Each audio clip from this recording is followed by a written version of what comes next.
Question 5.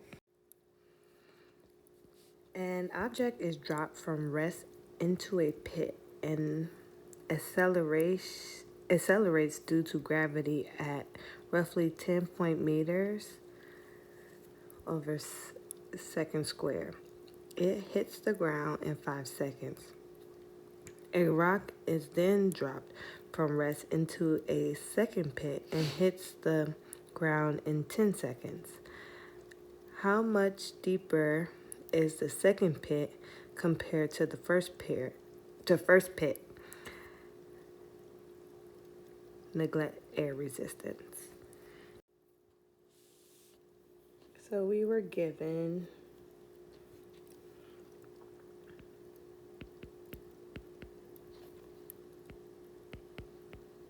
seconds.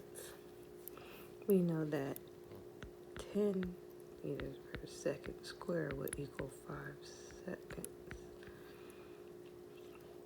We also know 10 seconds. So we have D equals 0.5 times gravity times 5 square, which equals 122 times 5.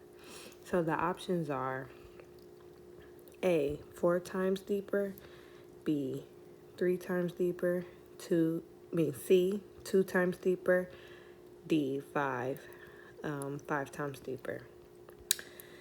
So what we do is we take this and we do D equals 0.54 times 9.8 times 10 squared, which would equal 4.9 times 10 equals 490. So then we just multiply 490 divided by 122.5 would get you 4. It is 4 times deeper.